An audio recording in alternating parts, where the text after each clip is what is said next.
एक मुलाकात ऐसी शख्सियतों के साथ जिन्होंने दिया है अपने जीवन को एक नया मुकाम। रूबरू कराएंगे ऐसी कुछ हस्तियों के साथ एक खास शख्सियत के साथ मुलाकात जयदेव पटेल के साथ नंबर 1 इंडिया न्यूज पर। नमस्कार व्यूअर्स, मैं जयदेव पटेल और आप देख रहे हैं नंबर 1 इंडिया न्यूज। आपका एक बार फिर स्वागत है एक खास शख्सियत के साथ मुलाकात प्रोग्राम में। आज हम बात करेंगे राजस्थान सरकार में कल जो फैसला लिया गया जिसमें 3 संभाग और 9 जिलों को निरस्त कर दिया गया। आखिर राजस्थान सरकार का फैसला क्या कुछ परिणाम लाता है आने वाले समय में और कितना मायने रखता है, इन तमाम मुद्दों बात करने के लिए हमारे साथ खास मेहमान है राजस्थान सरकार के संसदीय कार्य, विधि और न्याय मंत्री जोगाराम पटेल। जोगाराम पटेल जी, आपको बहुत स्वागत आज हमारे प्रोग्राम में। धन्यवाद सर जी। जोगाराम पटेल जी, आपसे मेरा पहला सवाल है कि राजस्थान सरकार का फैसला जो लिया गया जिसमें 3 संभाग और 9 जिलों को निरस्त कर दिया गया है, आखिर इसके क्या मायने हैं? देखिए, किसी भी प्रदेश में जिले बनाने का कोई न कोई मानक यानी स्टैंडर्ड होता है जी। सामान्य स्टैंडर्ड होता है और थोड़ा बहुत 19वीं वेरिएशन भी आता है। राजस्थान का स्थापना 1956 में हुई। उस वक्त 26 जिले थे हमारे जी। और 2023 तक टोटल 67 ईयर से उसमें 7 जिले बने जी।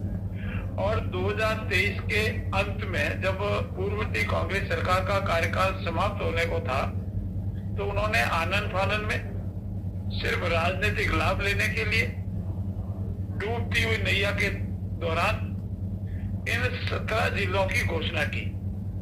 17 जिलों की घोषणा करने से पहले जो ऑल इंडिया का जो मानक है या जो स्टैंडर्ड है, एवरेज है, उसको नहीं देखा। इससे जनता का हित कितना होगा उसको भी नहीं देखा।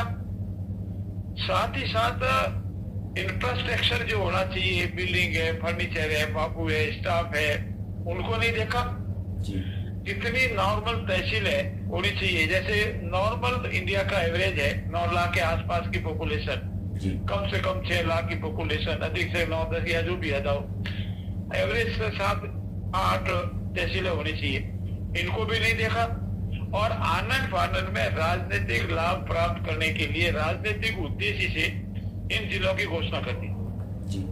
जिलों की घोषणा के साथ न तो उनके बजट सैंक्शन किया, न उनके पद स्वीकृत किए और न उनके कोई व्यवस्था की। और उनको पता था कि हम जाते जाते जा रहे हैं और इनका जो भी आने वाली सरकार है अपना भुगतेगी। हमारा एक संकल्प था कि जिले बनने चाहिए, प्रशासनिक तंत्र में सुधार होना चाहिए, प्रशासनिक तंत्र में सुधार के साथ ही इकाई जिले की छोटी होनी चाहिए। इन सबको हम मानते हैं, लेकिन हम इसकी समीक्षा करेंगे। जो समीक्षा में ठीक होगा उनको रखेंगे और जो ठीक नहीं होगा उनको नहीं रखेंगे। इस संबंध में हमारी मंत्रिमंडलीय समिति बनी। मंत्रिमंडल समिति ने पूरी इसकी जांच की, समीक्षा की। एक्सपर्ट कमेटी बनी और रिटायर्ड आईएएस में जो सबसे सीनियर थे, जानकार थे, डॉक्टर ललित के पवार, उनकी अध्यक्षता में एक एक्सपर्ट कमेटी बनी। उन्होंने भी पूरी जांच की, सबसे एडवाइस ली, तथ्यों की जांच की और उसके उपरांत इन्होंने पाया कि ये जो 9 जिले हैं इनकी कोई जनहित में उपयोगिता नहीं है। इनका धीरे धीरे इंफ्रास्ट्रक्चर तैयार होना अभी बहुत मुश्किल है। इनका नहीं होने से भी जनता में कोई विपरीत प्रभाव या प्रशासनिक तंत्र में कोई विपरीत प्रभाव पड़ने वाला नहीं है। और जो 3 संभाग बनाए इनकी भी अभी कोई वर्तमान में इतनी आवश्यकता नहीं है। सिर्फ उन्होंने राय दी, सरकार ने उनकी राय को मान दिया और ये तय किया कि अभी फिलहाल इन 9 जिलों की या 3 संभागों की आवश्यकता नहीं है। भविष्य में जब कभी भी होगी तो सरकार कभी भी कोई भी निर्णय ले सकती है। हमारा कोई पॉलिटिकल एजेंडा नहीं है, हमारा कोई पॉलिटिकल मोटिव नहीं है। अगर हमारा पॉलिटिकल मोटिव होता तो हम आज को भी नहीं रखते जी, या और कोई व्यवस्था भी कर लेते। लेकिन हमारा साफ साफ कहना है, हमारी यशस्वी मुख्यमंत्री जी का स्पष्ट रूप से मानना है कि प्रशासनिक तंत्र सुधार में हमारी प्राथमिकता है। जो भी हमारे जिले नहीं रहे हैं वह आवश्यकता अनुसार जनता को दूर नहीं जाना पड़े, इसकी हम व्यवस्था करेंगे। प्रशासनिक तंत्र में जो हमारे अतिरिक्त अधिकारी बैठते हैं वो बैठेंगे, हम उनको सुविधाएं उपलब्ध कराएंगे।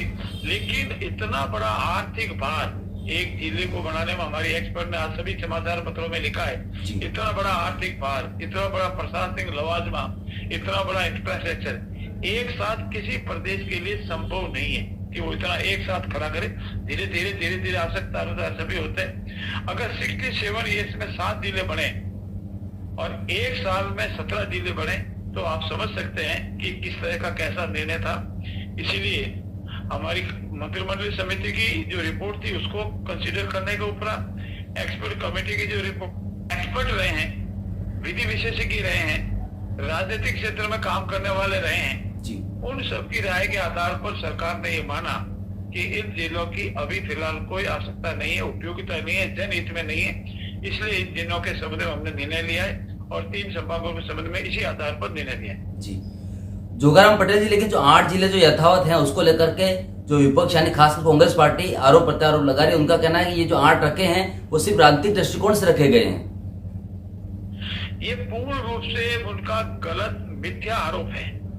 मेरा आपकी मार्फत आप जन से निवेदन है और मेरे कांग्रेस के साथियों से निवेदन है, आप राजस्थान के देश के विकास में आइए, सकारात्मक आप सहयोग कीजिए, समालोचना कीजिए, सुझाव दीजिए।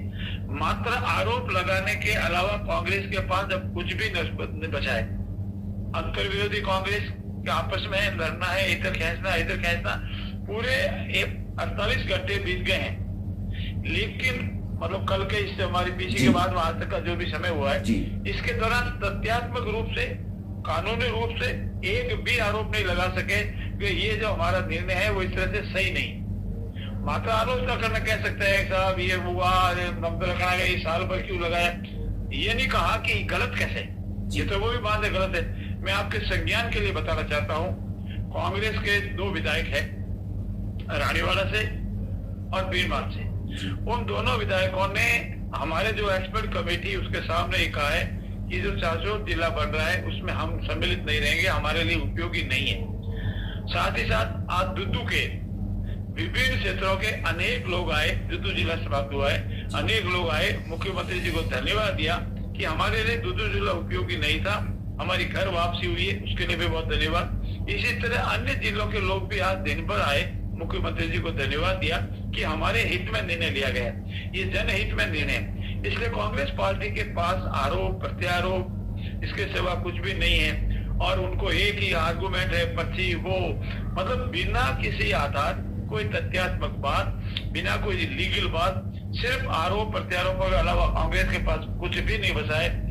आप अनुमान लगाइए, कांग्रेस की अगर इतनी ही सत्यता होती, इसका कोई फायदा होता तो इन 17 जिलों में 17 कांग्रेस के प्रत्याशी क्यों हार गए। अभी जो हमारा संकल्प था, हमारा बाई इलेक्शन हुआ 7 विधानसभाओं में, जिसमें से 3 विधानसभाओं में कांग्रेस की जमानत जब्त होगी। कभी इस पर विचार करें कि जनता में उनकी क्या इमेज जा रही, जनता में उनकी कितनी स्वीकार्यता है और हमारी स्वीकार्यता कितनी है, साथों में हमारा वोट परसेंटेज कितना बढ़ा है।